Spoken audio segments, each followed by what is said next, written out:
"Get on my horse, handsome cowboy," said the Apache woman, who refused to let the cowboy die alone. Before we dive into the story, don't forget to like the video and tell us in the comments where you're watching from.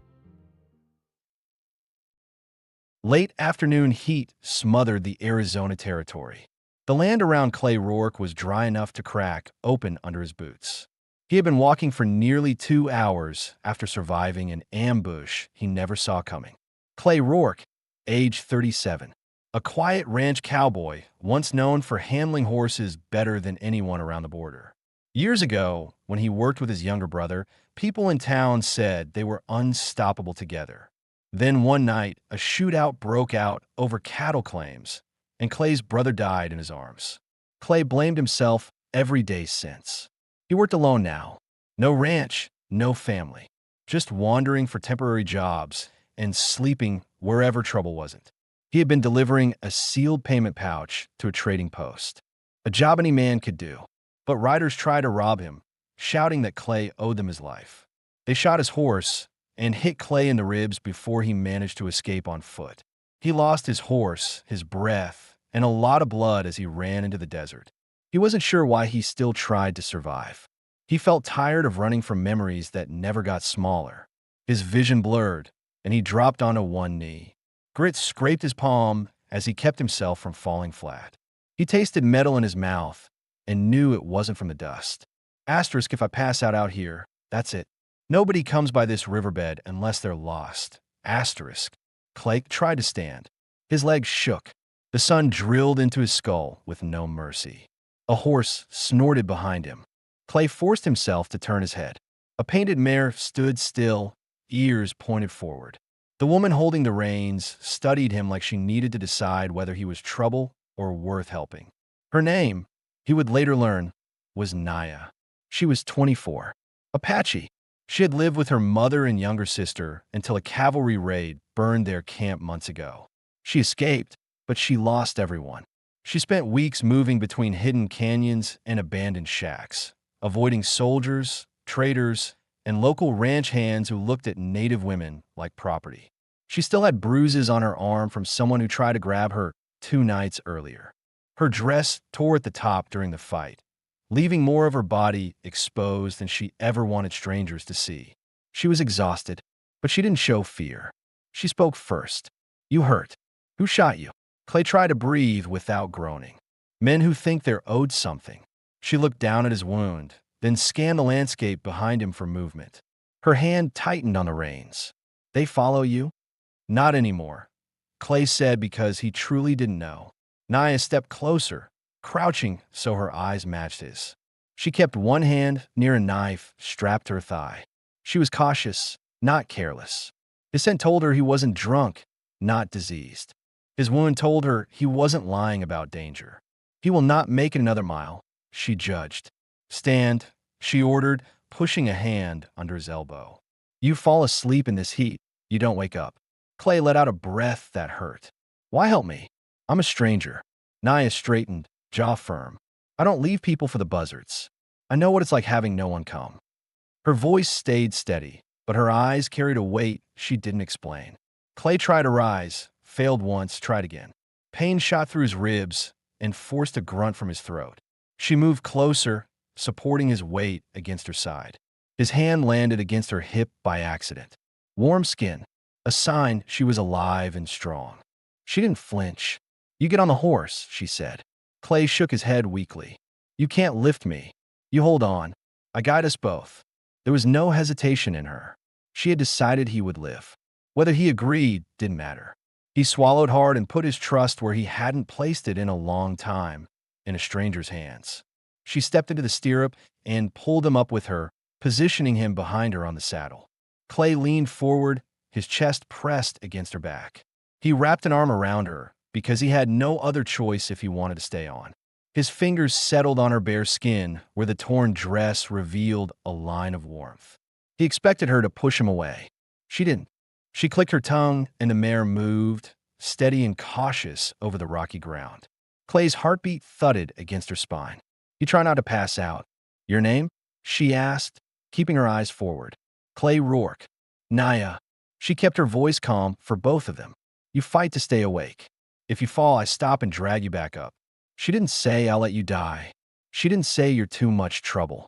Clay had heard both of those before. He rested his forehead against her shoulder for balance. He could feel her breathing, controlled, deep, not trembling. She was the only stable thing in a world tipping sideways. Where are we going? He asked. Old line cabin. 2 miles west. My mother hid there once. She paused, voice tightening. Before soldiers took her. Clay's grip around her waist tightened without thought. A small gesture. A quiet way of saying I'm sorry. She didn't shake him off. He stared past her at the desert stretching ahead. Tough, harsh, endless. But now there was a destination. A small roof.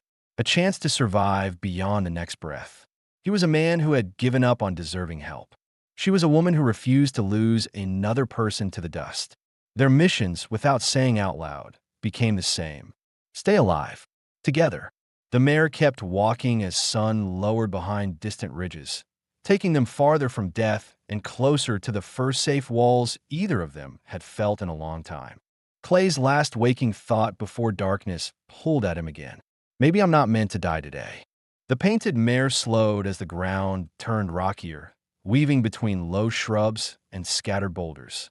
Clay kept his arm around Naya's waist because if he loosened even a little, gravity would rip him off the saddle. His wounded side burned every time the horse jolted. He clenched his jaw to stay conscious, but his body wanted to shut down. Naya felt him slipping and reached back, gripping his hand firmly. Do not fall asleep, she warned. We are close. Close to what? He muttered, voice thick. Cabin. She pointed ahead to a square shadow tucked between two ridges, nearly invisible from afar. Hunters built it. My mother hid me and my sister there during raids.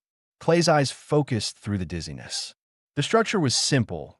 Rough timber walls, a small porch, one boarded window. A cabin meant shade. Water. Maybe a bed. Maybe a way to remove the bullet fragment scraping inside his ribs. The mare stopped near the door. Naya slid down smoothly and turned back for him. Clay tried to dismount on his own, but nearly crumpled sideways.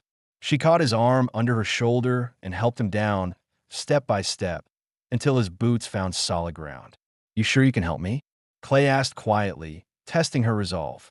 You helped yourself by not dying. I do the rest, she answered, guiding him inside. The cabin smelled of dust and old wood. Cool air clung to the walls. A stone stove sat in the corner. Clay scanned the room. Naya watched his eyes move. You think I bring you to a trap? She asked. Not offended, just direct. Clay leaned against the table to stay upright. Trust is earned, not given for free. Naya nodded once. Then watch me earn it. She helped him lower into a chair near the table. Clay sucked air through his teeth as pain stabbed his ribs like a heated knife. He pressed his palm hard against his side, trying to keep his breathing under control. Naya moved quickly, determined. She lit an oil lamp and opened an old trunk. Inside were pieces of her past, a folded blanket with her tribe's symbols stitched across it, a leather pouch of herbs, a small bone-handled knife, a roll of bandages that someone once wrapped around her. She paused, fingertips resting on the blanket, eyes tightening with memories she wished she could remove. Clay noticed. He didn't speak. He knew grief when he saw it. As Naya set supplies on the table, Clay finally voiced what had been twisting inside him. Why were you out there alone? What were you running from? Her shoulders stiffened. I am not running, she replied, setting down a canteen. I am living. That is different. Clay watched her expression, waiting. She stayed silent a few seconds longer, then added, Men came to take me. Same kind that took my mother and sister. Clay nodded slowly. His chest tightened, anger and understanding too familiar. And the torn dress, they hurt you? She glanced down at the rip near her chest, then locked eyes with him. Strong, unashamed. They tried. I fought. I got free. Clay exhaled hard. Respect, not pity. You alone too? She asked, turning the question toward him. Clay hesitated, because once he spoke truths, he couldn't take them back. He stared at the dirt floor and answered in a low voice, had a brother. We worked horses together. His throat tightened, words heavy like stones. Gunfight took him. I failed him. After that, living got harder than dying. Naya's face softened, not with sympathy, but with acceptance. Then you know what it is like to lose almost everything. Clay nodded once. Naya uncorked the canteen and handed it to him. Clay drank, water running down his chin as thirst took control. She ripped his shirt more to inspect the wound. Her fingers brushed his skin, careful but firm. Clay tried not to flinch. "This is deep," she said quietly. "Bullet cut inside. You bleed slower now, but still bleed." Clay steadied his breathing. "You know how to fix it? My mother taught me to clean wounds, to close them." She picked up the bone-handled knife, eyes focused. "But you must stay awake. If you faint, you might not wake again." Clay leaned forward, both hands gripping the table edge, grit and determination holding him up. "Do it." Naya heated the knife over the lamp flame until it glowed faintly red. Clay braced himself, sweat already forming on his brow. She offered him a piece of leather. "Bite," she instructed. He obeyed. Naya pressed the heated blade gently but firmly against the wound to cauterize the bleeding. Clay's body convulsed, teeth crushing into the leather as his muffled groan filled the cabin.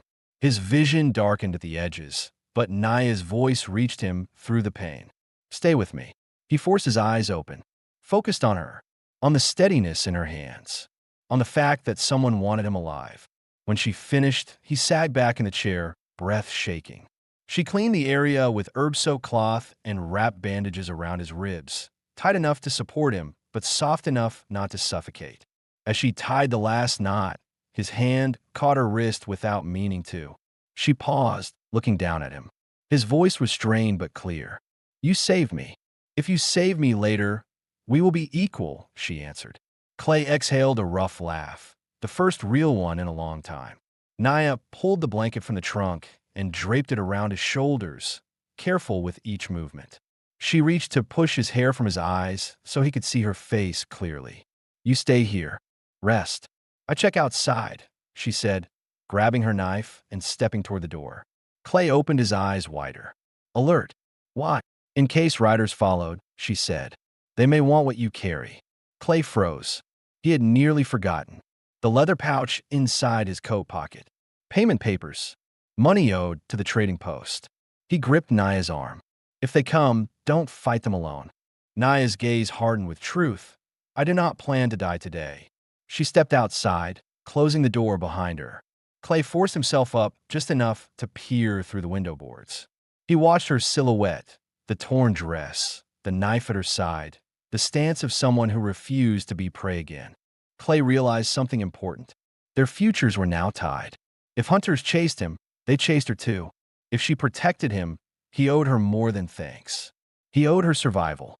He leaned back, breath still shallow, ribs throbbing. But for the first time in months, fear wasn't the only thing in his chest. There was purpose. There was someone worth fighting for. The door clicked shut behind Naya, leaving Clay in the silent cabin with only the lamp's low flame and the throbbing pulse in his ribs. His shirt lay torn open, blood soaked through the fresh bandage, but the bleeding had slowed just like she promised.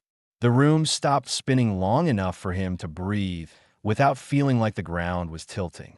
He listened carefully, the scrape of Naya's boots in the dirt, the soft snort of the painted mare, then only wind moving through dry brush. Clay didn't like being unable to move, unable to protect someone who had already risked too much for him. He forced his legs beneath him. His left knee fought back. His ribs screamed. But he stood. Clay's mission had been simple: deliver the payment pouch to the Cedar Ridge trading post. He remembered why he agreed to the job. Because the owner promised steady work afterward. Fixing stables, training horses, a place to belong again. He was closer to that tomorrow than ever before, if he lived through tonight. Naya stepped back inside sooner than he expected. She scanned him with sharp eyes, noticing he was upright. "You should sit." Clay shook his head. "You out there alone? That doesn't sit right with me."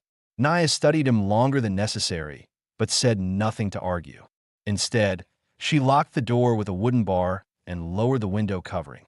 She checked every crack where moonlight could pour through. Clay realized something now. They weren't just hiding. They were preparing for a siege, if necessary. How far is the trading post? Naya asked while securing the last board. Half a day's ride if we push, Clay answered. But those men, they won't stop. They want what I carry, and they want to finish what they started. Naya nodded once. We leave early, before sunrise. Clay sat again because standing hurt more than his pride. Naya walked to the stove and knelt, stacking dry wood inside with practiced movements. She struck a match. Flames flickered and the room began to warm. Clay saw her in better light now. Sweat-dried skin streaked with dust, hands calloused, dark hair loose from one braid. There was strength in her posture, but not arrogance. You ever been to Cedar Ridge? Clay asked. She shook her head. Too many soldiers near towns. But I cannot hide forever. Clay heard fear behind her words, quiet but real. You got anyone waiting for you? He asked carefully. Naya's hands paused over the stove door. She stared into the growing fire. I had a mother, a little sister. Her voice slowed. Soldiers took them. I do not know where, or if they breathe. Clay tensed. He knew that kind of uncertainty. It was its own kind of torture. What will you do once you get to the post? She asked, changing the subject for both their sake. Clay considered. I take the wages I'm owed. Find a place out of trouble's reach. A small ranch, maybe. Somewhere I could do honest work and sleep without waiting for gunfire. Naya stood and faced him directly. Then why were you alone on the trail? Why no one ride with you? Clay blinked. She was asking what the listener would ask. Asterisk, why did this man have to fight alone? Where was his support? Asterisk. The trading post owner didn't think the job was dangerous, he answered. Said the route was quiet. Said nobody cared about his money. Naya looked toward the wall, troubled. People always care about money, she said. Especially men who steal it. Clay let out a slow breath. She was right. Something tapped the window, soft but sharp enough to snap every muscle in both their bodies alert. Naya grabbed her knife from the table, silent as a cat. Clay forced himself to stand a fraction straighter. He reached for the rifle leaning against the wall, an old Winchester he spotted earlier. She moved closer to the window, eyes narrowing. Clay kept his breathing shallow, ears straining. Another tap, then scraping. Naya pressed her back to the wall and signaled for Clay to stay low. He ignored half the order, crouching with a rifle ready.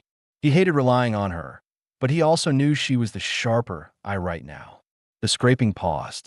A faint voice drifted outside. You sure this is where he ran? Clay felt his chest lock tight. The riders had found the place sooner than expected. Naya's fingers touched his good shoulder. She looked him dead in the eyes. If they break the door, she whispered, I take first man. You shoot the second. Clay nodded, adrenaline clearing the haze from his mind. Then, hooves clopping away slowly. Not leaving. Circling. They look for tracks, Naya murmured. And they'll find them, Clay answered. She exhaled once, controlled. Then we have until morning. No longer. He watched her expression. No panic, only calculation. She had been hunted before. She had survived because fear never froze her. Clay set the rifle down and lowered himself into the chair again, ribs aching from the tension. Naya came closer, taking the blanket from his shoulders to adjust his bandage. Her hands were warm, steady. He let himself relax under her care, something he didn't let anyone do for years. You saved me, he whispered, repeating what he said earlier, but with more weight now. She didn't smile, but her eyes softened. We save each other. That is how people live. It wasn't sentimental. It was truth. Clay leaned his head back, exhaustion taking over. The pain in his ribs had dulled into a deep throb. Sleep tugged at him, threatening darkness. You should sleep too, he muttered. Naya shook her head. I'll listen for them. You heal. Clay tried to argue, but his eyes already shut. His last thought before drifting off was that tomorrow he would ride again, but not alone. Because a woman he had just met decided he was worth the trouble of saving. And if trouble came for them before sunrise, Clay Rourke planned to repay that debt with his life if he had to. Naya did not sleep. She sat on the floor near the stove, knife in hand, eyes fixed toward the door and the single window that stood between them and 3 armed men outside. The fire cracked softly, casting moving shadows across the walls.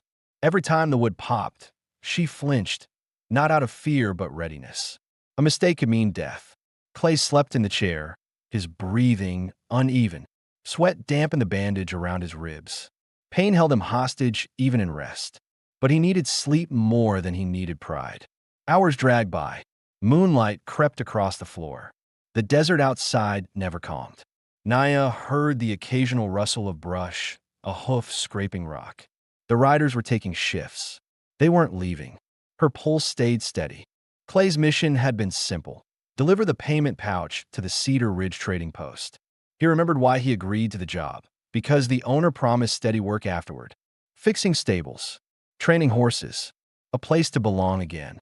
He was closer to that tomorrow than ever before, if he lived through tonight. Naya stepped back inside sooner than he expected. She scanned him with sharp eyes, noticing he was upright. "You should sit." Clay shook his head. "You out there alone? That doesn't sit right with me." Naya studied him longer than necessary, but said nothing to argue.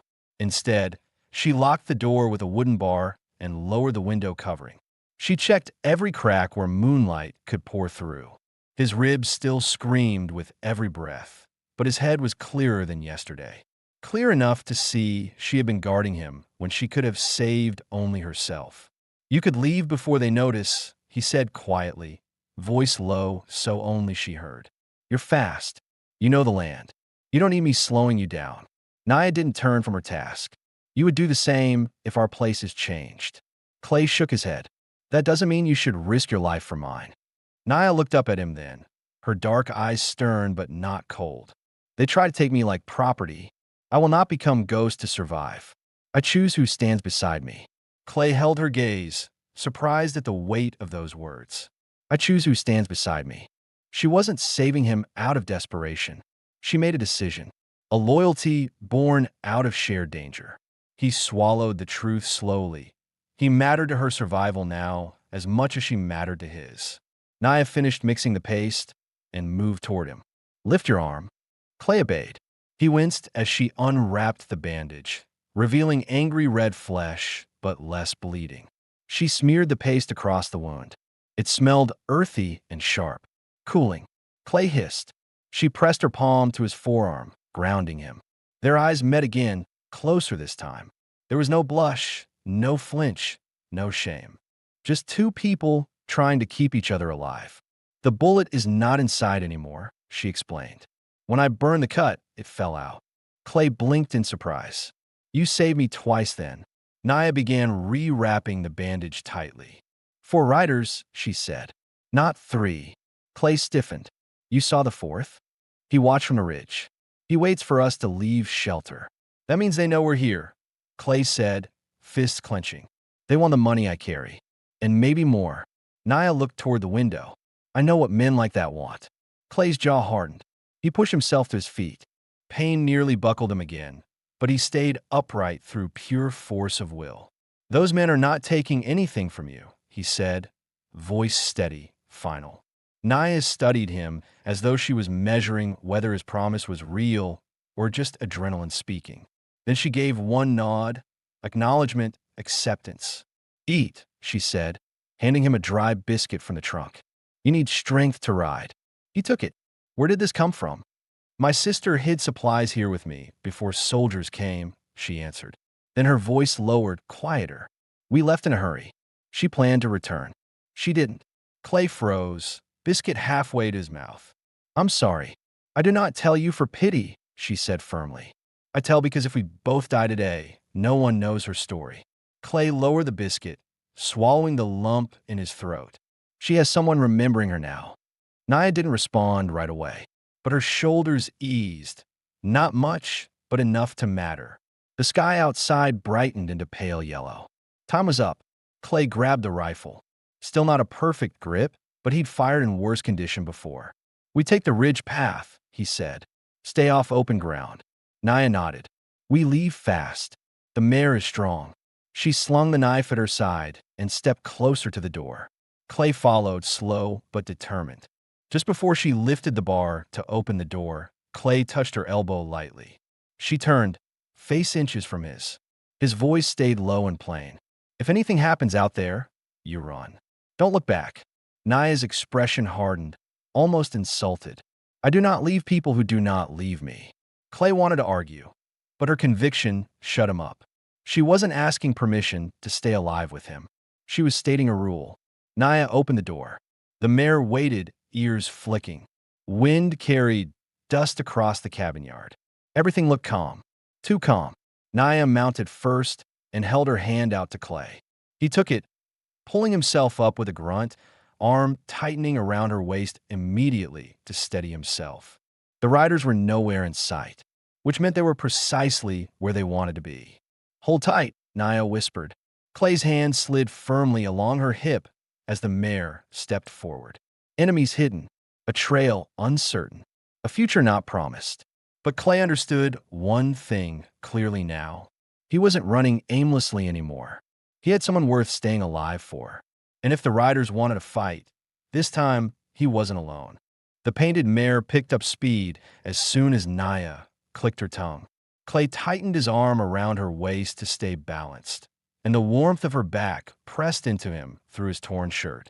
His breath caught every time the horse jostled his ribs, but he refused to complain.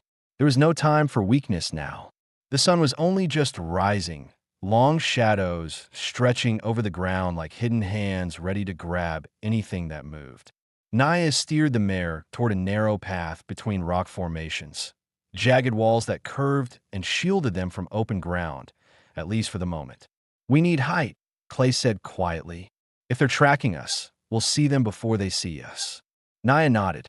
She trusted his experience even if she didn't say it aloud. The path opened into higher ground, giving view of the canyon behind them. Clay turned slightly to look. 3 riders, all armed. Clay's pulse jumped. They're closer than I thought. Naya didn't look back. She didn't have to. She felt the danger on her skin. 4th man. Clay scanned carefully.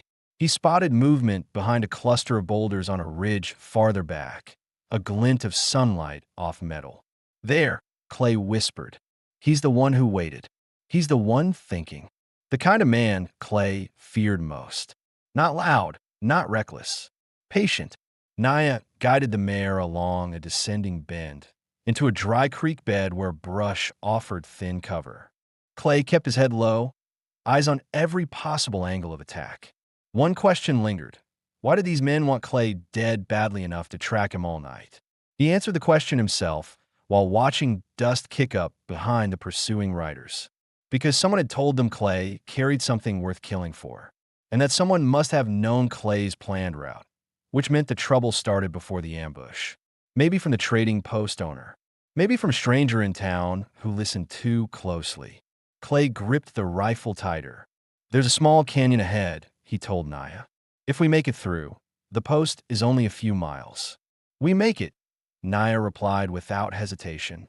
Her confidence helped him breathe. But the desert did not offer miracles for free.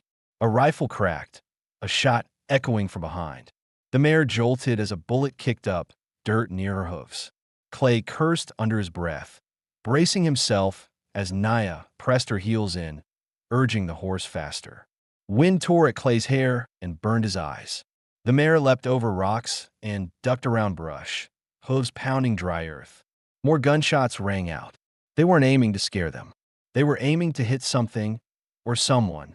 Clay swiveled to return fire, but pain shot through his ribs, forcing him to steady himself or fall. He pulled the mare's flank with his knees, trying to give Naya more control of the ride. Hand me the rifle, Naya said suddenly. Clay stared at her, surprised. You shoot. My mother taught me long ago. She extended her hand. Quick. Clay passed the rifle into her waiting grip. Her confidence was not a bluff. Naya didn't slow the horse. She turned slightly, raising the rifle in one smooth motion. She took one breath, steady and calm, then fired. One rider lurched on his saddle, grabbing his arm as the bullet tore through his shoulder. He didn't fall, but he slowed, the other 2 closing around him to keep him from dropping. Clay blinked, impressed. Good shot. Naya didn't answer. She fired again. Another bullet whistled through the quiet morning and struck the second rider's hat clean off. He ducked low, yelling curses that carried across the canyon. They'll spread out, Clay warned. Flank us. Naya passed the rifle back to him. Then they come close, you shoot. Clay nodded, pain tightening his chest. He checked the chamber. Only 4 rounds left. The canyon walls narrowed, forcing them into a tight passage. The advantage of distance was gone. The danger now was ambush. Naya slowed the mare to navigate the rocky ground. Clay scanned every cliff, every shadow. The riders had disappeared from view, which was worse than seeing them. Naya, Clay whispered, "They're above." Before he finished, a gunshot cracked overhead, chips of rock raining down as the bullet slammed into the canyon wall. Clay aimed upward and fired without hesitation. The figure ducked behind a ledge. Clay gritted his teeth, ignoring the pain screaming in his ribs. Another shot. Closer. Someone was rushing in. Clay heard hooves, fast from the right. He turned just as a rider charged down a slope directly toward them, raising a pistol. Naya yanked the reins, whipping the mare around a rock, just barely dodging the shot. Clay fired mid-turn, the recoil sending shockwaves down his arm, and hit the rider's thigh. The man cried out and tumbled from the saddle as his horse fled, riderless. 3 left, Naya said, voice breathless but controlled. They cleared the canyon exit and burst into open plains. The trading post was out of sight still, but the land sloped downward, smoke faintly visible on the horizon. "We're close now," Clay breathed. But close was not safe. Clay looked at Naya and finally voiced the question clawing at his thoughts. "Why didn't you leave when you had the chance? You could have slipped away last night, or while I slept." Naya's eyes stayed fixed ahead. Her answer came quick and honest. "You were the first person in a long time who looked at me and did not see something to take."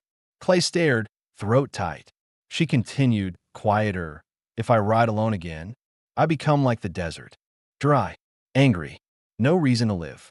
Clay tightened his hold around her, not because he might fall, but because he understood. "You have a reason now," he said. Her jaw tensed. "Then so do you." Another distant gunshot echoed, a reminder that death followed close behind.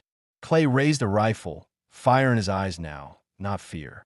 Naya leaned forward, urging the mare into a full gallop, wind tearing through her loose hair. They were alive. They were hunted, but they were not running blindly anymore. They were heading towards something worth fighting for. Clay's heart steadied with a promise forming in his mind. If those men wanted a fight, he would give them one, because Naya chose to stand with him, and he would not let her stand alone. The mare thundered across the open ground, hooves striking earth hard enough to shake Clay's bones. He held Naya tight, his ribs screaming with every bounce, but he wouldn't loosen his grip. The trading post chimney smoke rose faintly ahead, one thin promise of shelter and armed help. But promises didn't slow bullets. Gunfire cracked again. A bullet cut through the air, so close it snapped off a strand of Naya's hair. She didn't flinch, only kicked the mare harder. Clay twisted just enough to fire back, hitting dirt near the rider's horses. It forced them to scatter for a moment, enough for the mare to put more space between them. "We reached the post," Clay said between breaths. "We stand a chance." Naya kept her eyes forward. "If those men die here, others will come after.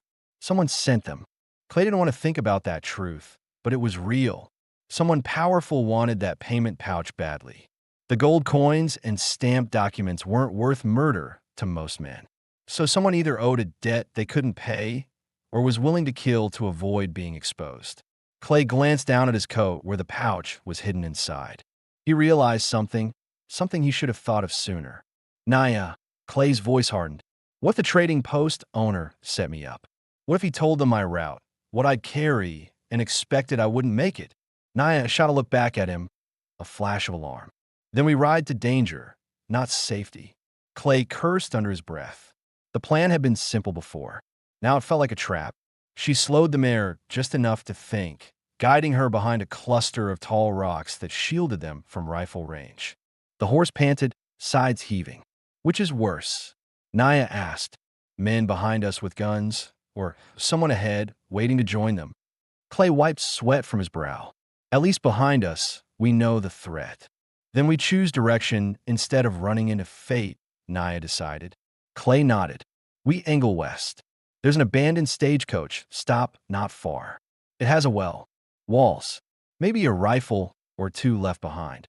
Naya turned the horse. Then we fight on ground we choose. They took the high ground along a ridge. The riders spotted the change instantly, shouting as they shifted direction. One rode ahead to cut them off. The other two flanked left and right to close the distance. Naya looked over her shoulder. They spread. They think we are scared. We are, Clay replied. But fear doesn't stop us moving. His hand slid from her waist down to her thigh, gripping firmly to steady himself as he raised the rifle. He breathed once, ignoring the pain in his ribs. A rider on the left appeared, pistol drawn. Clay fired. The man jerked back, hit in the shoulder, but stayed mounted. Clay grunted in frustration. Wounding wasn't enough. Not today. The rider cocked his pistol to return fire. Then Naya yanked the reins hard and dropped her body low, causing the mare to slide sideways just as the bullet missed wide. Nice work, Clay breathed. Do better, she replied, voice sharp but not unkind. Clay managed half a grin despite the ache. They rode higher, rock under hoof now instead of dirt. The mare's footing became less sure. Naya slowed her just enough to stay balanced. Momentum mattered, but survival mattered more. The stage stop emerged as a broken silhouette ahead, a collapsed roof on one side, but stone walls still standing. Relief flickered through Clay's chest until he saw fresh hoof prints in the dirt near the entrance. He pointed. Someone's been here recently. Naya drew a tense breath. Friend or hunter? They didn't get time to answer. A rifle shot cracked from inside the stage stop, and chipped rock exploded inches from Naya's leg. Clay swore and pulled Naya down into cover behind a boulder. The mare snorted, stamping nervously. They beat us here. 3 riders behind them. Unknown shooter ahead. Clay took a quick count. His rifle only had 1 bullet left. Give me the pouch, Naya whispered suddenly. Clay blinked. Why? They want this. They chase this. She gripped his arm. We give them what they want to get close. Then we kill them when they think they win. Clay stared at her, breath rough. She was right. Reckless. Brave. Smart. But handing over the pouch meant losing his last chance at a future. Losing the life he had promised himself he'd rebuild. Naya read his hesitation and leaned in, her forehead almost against his. A man is not his money, she said quietly. A man is who he saves. Clay's throat tightened. Those words hit deeper than the bullet ever did. He pulled the pouch free and pressed it into her hand. If I fall, you run. You take it. You live. Naya closed her fingers around the pouch, then pushed it back against his chest, holding it there. No, she said. We live. Footsteps crunched above them. Someone climbing the rocks, flanking their position. Clay met Naya's eyes and nodded once. Decision made. He raised the rifle with his only remaining shot. Naya gripped her knife. They waited until the first gunman leaned over the rock. Then they struck. Clay's shot was clean and final. The rider toppled backward without a sound. Naya threw her knife. It hit another man charging from the side, burying into his shoulder and knocking him off balance. The third rider shouted and aimed, but Clay grabbed him before he could fire, wrenching him down the slope. They rolled hard, Clay's ribs screaming as they hit the ground. The man's pistol skittered away. Clay pinned him by pure stubbornness. The rider swung a fist that caught Clay across the jaw. Stars exploded in his vision. Clay fought back, landing a punch over the man's cheek. Boots thudded behind them. Naya leapt in, slamming her knee into the man's wrist. He dropped the second gun he'd reached for. Clay pressed his forearm to the rider's throat. Who sent you? Clay hissed. The man gasped, coughing blood. The traitor, he choked out, said. Rourke didn't need to survive the delivery. Clay's stomach turned. Rage replaced the last trace of doubt. Before he could ask more, the man reached for a hidden knife. Naya saw it first and kicked him in the head, knocking him cold. Silence, except their heavy breathing. Clay staggered back, hand clutching his ribs. Naya, the trading post, he betrayed us both. Naya stepped close, steadying him. Then he learns what it costs to hunt good people. Clay's eyes locked on hers, fierce, loyal, unbroken. They were no longer strangers bound by circumstance. They were partners bound by survival. Behind them, dust rose in the far distance. More riders coming, or the remaining enemies regrouping. Naya retrieved her knife and wiped the blade clean with steady hands. Clay reloaded the fallen pistol. No more running without direction. No more hoping others would help them. No more trusting men who sit behind counters and sell lies. Clay spoke, voice low, certain. We take the fight to Cedar Ridge. Naya nodded. We finish this. They mounted the mare again. Two wounded souls becoming something stronger than either had been alone. Clay wrapped his arm around her, holding tighter than before. Enemies ahead, blood behind, no turning back. And for the first time in years, Clay wasn't afraid of the future. He was ready to claim it. By the time Clay and Naya reached the outskirts of Cedar Ridge, the sun was high and cruel. The mare's flanks were streaked with sweat, and dust clung to both of them like a second skin. Clay's side throbbed under the bandage, but he ignored it. He could see the faint outlines of buildings now. The saloon, the post office, and beyond that, the trading post where this all began. He had taken enough jobs across the territory to know that every town had its own kind of silence. Cedar Ridge's silence was the kind that followed something rotten. No children in the street. No men talking on porches. Just curtains drawn half closed and faces glancing away. The kind of town that pretended not to hear trouble coming. Naya slowed the mare. Too quiet, she said. Clay nodded. His jaw tightened. He's expecting we won't make it this far. The pouch was still strapped inside Clay's torn coat. Every time he felt its weight, he thought about how easily greed had turned men into killers. The trader, Miles Rennick, had shaken his hand, promised fair pay, and probably sent a telegram minutes later to have him ambushed. Clay wasn't going to leave this place without an answer. They stopped behind the old blacksmith's barn to plan. Naya dismounted first, her boots hitting the ground with practiced silence. She tied the reins and walked around the mare, scanning the street. Her movements were cautious but sure, like someone who had survived too many hunts to ever stop watching corners. Clay followed slower. He was pale from blood loss, but anger had replaced weakness. You don't have to go inside, he said. Naya looked at him, unreadable. If I ride away now, I will always run. I'm tired of running. He didn't argue. He understood. They moved together along the side alley, shadows cutting across their faces. Clay checked the pistol he'd taken from one of the riders. Half-full cylinder, slightly rusted barrel, but it would do. Naya held her knife close, hidden beneath the fold of her torn dress. The sight of her, sweat-slick hair, skin marked by dust, shoulders straight, struck him harder than the pain ever did. She wasn't just surviving anymore. She was choosing. The trading post sat at the end of the street, its porch shaded by warped planks. The sign above the door hung crooked.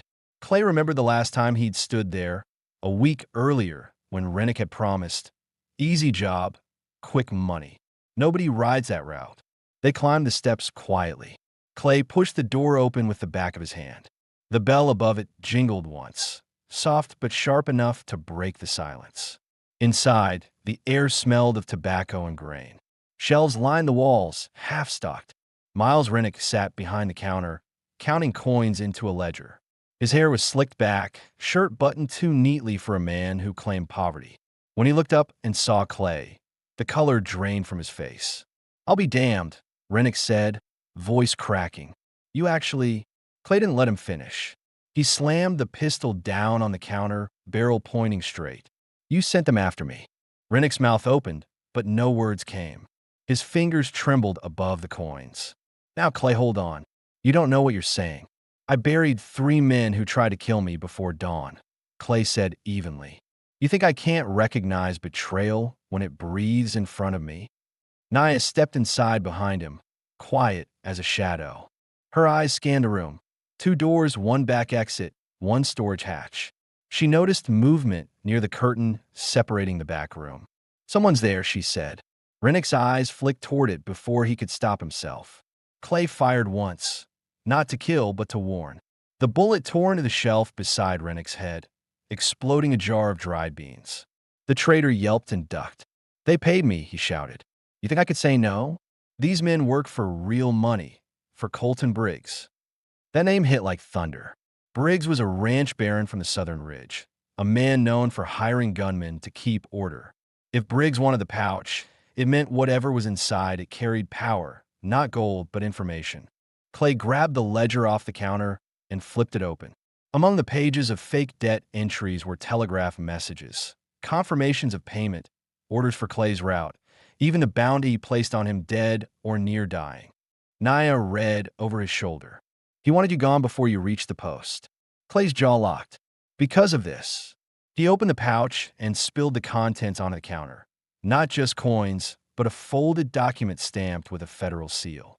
He recognized the handwriting. A land deed, signed by government officials granting ownership of the southern grazing routes to the local settlers, not Briggs. That paper makes every rancher free of his taxes, Clay realized aloud. He needed it destroyed. Rennick swallowed hard. You don't understand, Rourke. Men like Briggs own this territory. You think one piece of paper changes that. Clay cocked the pistol. It's a start. From behind the curtain came the click of another gun being drawn. Naya's hand shot out, grabbing Clay's sleeve. In the same motion, she threw her knife across the room. It struck a man stepping through the doorway, catching him in the collarbone. He fired as he fell. The shot ripped through a barrel of molasses behind the counter, spraying thick syrup across the floor. Clay leapt forward and kicked the weapon from the man's hand. You really didn't learn, he muttered. Outside, boots pounded the dirt. More men approaching. Briggs reinforcements. Naya ducked behind the counter, reloading the pistol she'd taken earlier. Clay pushed a crate in front of the door for cover. Through the window, he saw at least 5 riders dismounting, rifles in hand. They'll burn the place down, Naya said.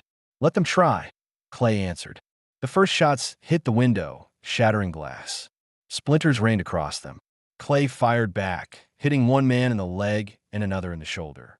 Naya leaned out and fired twice more. Each bullet was deliberate, controlled. They had no spare rounds to waste. Inside the chaos, Rennick tried crawling toward the back door. Naya saw him. If you leave now, they kill you first, she warned. Rennick froze, whimpering. Then what do I do? Clay tossed him the deed. You carry this outside. You tell them the deal's over. That Briggs doesn't own a damn thing anymore. The traitor hesitated. Then, realizing he had no better choice, clutched the paper and stepped through the door. Outside, voices rose in confusion, then shouting, then gunfire again, but this time not directed at the cabin. Rennick's voice broke through once before silencing. Clay closed his eyes briefly. He wasn't surprised. He made his choice, he said quietly. Naya's jaw set. Then we make ours. They waited until the noise outside thinned, then slipped out the back. The alley behind the trading post was narrow, filled with old crates and a rusted wagon. They kept low, running until they reached the stables. The mare neighed softly when she saw them, impatient to move. Clay checked the saddlebags, food, water, ammunition they'd taken from the fallen men. Enough to last a few days. Before they mounted, Clay turned to Naya. We can't stay. Briggs will send more. Where will we go? She asked. He looked out toward the horizon. Open land, blue mountains far in the distance. There's a valley north of here. Hard ground, quiet people, a place to start over. Naya studied him for a long second. You want to keep fighting men like him? Clay shook his head. No, I want to live in a world where we don't have to. She smiled faintly, the first real smile he'd seen from her. Then we go there. They climbed onto the mare, the town of Cedar Ridge shrinking behind them. Smoke rose from the trading post, but the document, the deed, was tucked safely inside Clay's coat again.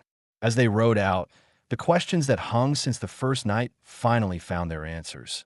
Who wanted Clay dead? What Naya had been running from? And whether trust between strangers could mean something lasting. The road ahead was uncertain, but it belonged to them now. Naya leaned back against him as the horse moved steady and strong. You still think dying out here would have been easier? She asked softly. Clay looked past her shoulder, toward the long stretch of untouched land ahead. Not anymore. They didn't speak after that. There was no need.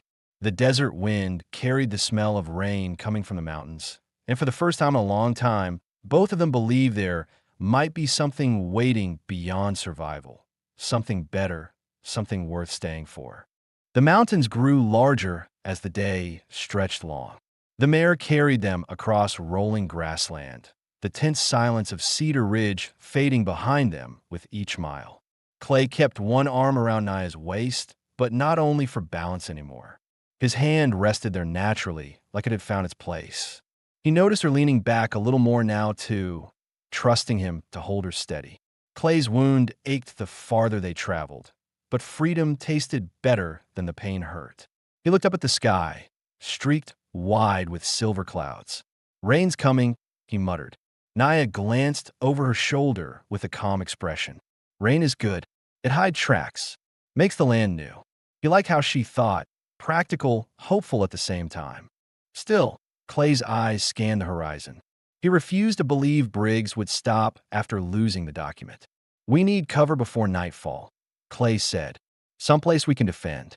Someplace you can rest." Naya shook her head. "I rest when you are healed." Clay let out a low breath. "Naya, I'm alive because of you. That should be enough reason for you to rest." She didn't argue, but she didn't agree either. They rode until the ground dipped toward a narrow valley surrounded by tall pines. Clay recognized the area. He'd passed through once years ago on a cattle drive. There was a miner's cabin up ahead, long abandoned but still standing the last time he saw it. "If the roof's still good, we sleep there," he said. Naya didn't need convincing. The mare descended into the shadowed valley, hooves soft in damp soil. The smell of pine, water, and earth hit them, a relief from weeks of dust. At the bottom, a creek wound through the trees, and beside it sat the cabin. Rough logs, one broken shutter, smoked chimney still intact. It was perfect. Naya slid off the horse first and walked toward the creek, checking for fresh footprints. She rested her palm in the water, cold and clean. "Good water," she said. Clay dismounted with effort, nearly losing his balance as pain flared. Naya caught his arm quickly. Clay didn't hide the wince this time. It felt pointless pretending with her. "You bleed again?" she asked, already checking his side. Clay gave half a grin. "Just sore. But I can stand." Her brow furrowed, worry she didn't voice. She steadied him gently and led him inside. The cabin smelled of dust and old ash. Clay dropped onto a wooden bench and let out a slow breath he'd been holding for days. Naya closed the door behind them, then walked over and started a fire with kindling from the crate in the corner. It caught fast thanks to dry bark she peeled off the woodpile outside. Light filled the dark interior, warm, honest light.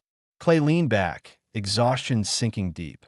The adrenaline from Cedar Ridge was gone, leaving behind the weight of everything they'd survived. Naya approached him with a canteen. "Drink." He took it and sipped. She knelt beside him, her fingers gently brushing the edge of the bandage.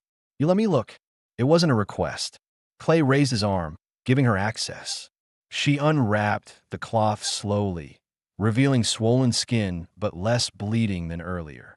Relief loosened the tight lines on her face. She placed a cool cloth soaked in creek water against him. The touch stung, but it was a clean pain. "You never told me what your life was before," she began carefully, searching for the right words. "Before the ambush." Clay swallowed, eyes dropping to the cabin floorboards. He realized Naya knew everything about his recent struggle, but almost nothing about the man he'd been years earlier. Listeners might ask, too, what did he leave behind? Who was Clay Rourke besides his grief?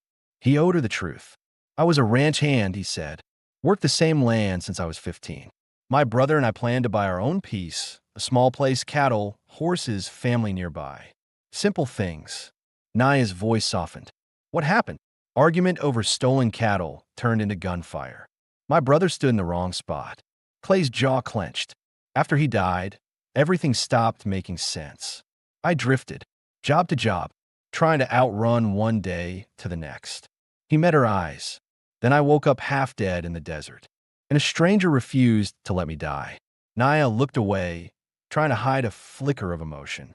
"I was also running nowhere," she said quietly. "I kept moving because stopping felt like giving up, but I did not know where I wanted to end up." Her hand rested against his side, warm through the cloth. Clay placed his hand over hers. Not forceful, Just steady. Her eyes met his again, this time without shields. We got this far because we didn't quit on each other, he said. Naya's breath caught lightly. She did not pull her hand away. Outside, thunder rolled distant. They sat still a moment, both listening, both trying to understand how quickly trust had formed, and how much they now depended on it. We stay here until you can fight again, Naya said. Then we decide if this is home, or if we keep moving. Clay nodded, surprised by how good the word home sounded. But something still gnawed at him, the danger of Briggs. The possibility of tracking scouts searching this land. Naya read his silence. They will look, she agreed. But the valley hides scent and sound. Rain will erase tracks. So we have time, Clay said. Yes, she replied. Tonight we breathe. She stood and retrieved a bedroll from a storage box. She spread it near the fire, then hesitated, only one bedding. Clay shifted to take the bench. I'll sleep here. No, Naya said immediately. You lie next to the fire. Heat fights sickness. Clay didn't argue. She guided him onto the bedroll, covering him with a heavy blanket. Then she sat beside him, back against the wall, knife within reach. You can sleep, she murmured. I will watch. His eyes stayed on her, the woman who held him together through death's teeth. He shook his head slowly. Lie down too, Naya. I stay awake, she insisted. Clay gently took her wrist. You're safe now. We both are. She stared at him, breath shallow. Slowly, carefully, she laid down beside him, the firelight touching her features warm and soft. Clay draped his arm lightly across her waist. She didn't move away. For the first time in years, he slept without fear. For the first time since her family was taken, Naya slept touching someone she trusted. Rain began falling outside, steady and calm, washing the desert clean of tracks, blood, and everything that tried to kill them. Tomorrow, they might still have to fight. Tomorrow, Briggs might come. Tomorrow, choices would shape the rest of their lives. But tonight, they had a fire. They had shelter. They had each other. And that was enough to believe that the future waiting for them was worth staying alive to see. By morning, the storm had passed. Rain-washed sunlight spilled through the cracks in the cabin wall and warmed Clay's face long before his eyes opened. He didn't wake with fear for the first time in years. He woke to the soft rise and fall of Naya's breathing against him. Her head rested near his shoulder, one of her braids loose across his chest. He didn't move right away. He listened to the quiet creak outside, the steady crackle of dying embers, the peaceful silence where gunfire once lived. Naya stirred, her fingers curled lightly around the fabric of his shirt. When she realized she had fallen asleep next to him, she sat up quickly, as if instinct demanded she return to alertness. Then she caught him watching her, a calm look that made her shoulders soften again. You've slept, Clay said with a hint of a smile. That's a start. Naya brushed a loose strand of hair behind her ear. You made it hard not to. Clay's heart kicked once in his chest. Not pain this time. Something better. He sat up slowly, testing his ribs. Still sore, but the pounding agony of yesterday was gone. The herbs worked, and maybe so did the fact that he finally believed tomorrow existed. We need a plan, Naya said. Always practical first. Clay nodded. Briggs sent killers once. He'll send more when he learns we're alive. She met his eyes.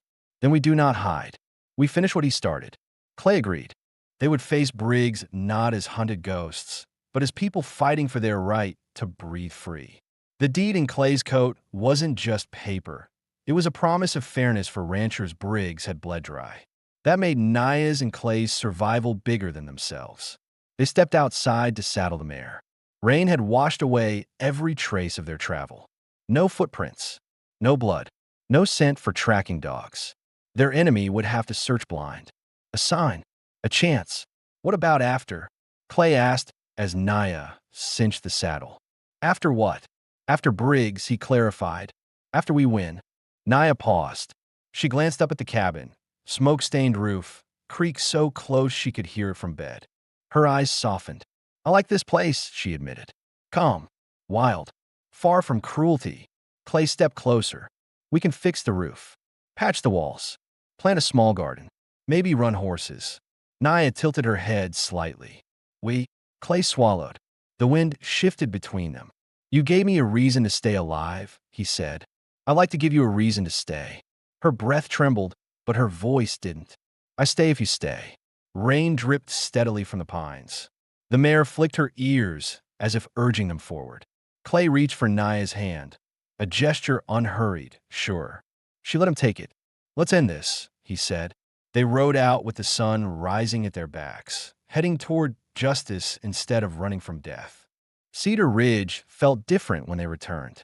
Doors stood open. People watched from porches, fear replaced by silent hope. Word had traveled fast, criminals dead on the ridge, a traitor's betrayal exposed, the land deed saved. Several ranchers rode up as Clay and Naya entered town. They recognized the government stamp on the document Clay carried raised in his hand. Murmurs turned into cheers. Ranchers stepped forward, weapons ready. "We're with you," one of them said. "Briggs can't choke us anymore." Clay nodded, grateful but focused. "Stay behind us. We settle this without burning the town." Briggs waited outside his large office near the corral, flanked by 3 remaining gunmen. He looked far less confident than the stories claimed. A red-faced bully used to people kneeling. "You cost me money, Rourke," he barked. "Now you're going to pay every cent with your life." Clay rode closer, Naya steady at his side. "I cost you slavery over free people. You call that business?" Briggs sneered. "You think some Apache woman and a broke cowboy decide how I run this town?" Clay didn't blink. "We don't have to decide. The law already did." He handed the deed to the ranchers gathered behind him. "And the people will defend it." Briggs' eyes widened. His power was draining fast, slipping away like water in his fists. He raised his pistol in a desperate tremor. But Naya was faster. She threw her knife in one precise motion. It struck Briggs' wrist. His gun clattered to the dirt. He screamed and stumbled backward. His hired men hesitated. One look at the gathered ranchers told them the fight was lost. Holsters snapped shut. Hands raised. It was over. Briggs was hauled away to face real justice in the nearest fort. His property seized. His stranglehold broken. Ranchers cheered as the news spread like wildfire. The territory had changed in a single morning. Clay looked at Naya. Dust streaked her cheek, but her eyes burned bright, not with fear, but with strength earned through every hardship. "You fought for them," she said quietly. "And for me." Clay stepped closer. "I fought because you stood with me." He reached up, fingers brushing her jaw, careful like she was something precious, not fragile. She leaned in, her hand rising to rest against his chest, right over the steady heartbeat she helped save. Their lips met, warm, real, unhurried, the kind of kiss that sealed more than affection. It sealed promise, choice, future. When they finally broke apart, the town still roared with celebration. But to Clay and Naya, the world had gone still. "What now?" she asked, voice soft. Clay smiled, the tired, hopeful kind of man wears when he finally sees a horizon worth riding toward. "We go home." He turned his horse back toward the valley, the cabin waiting by the creek. Naya mounted behind him, arms around his middle. The mare trotted forward, steady and strong. The future ahead wasn't certain, but it was theirs. Clay Rourke no longer drifted alone. Naya no longer ran without destination. They rode side by side, 2 people choosing each other, choosing a life they would build with their own hands. No more hunters, no more fear, no more past that owned them. Only the promise of a quiet cabin, a good horse, open skies, and love earned the hard way by staying. The end, wide heavy checkmark.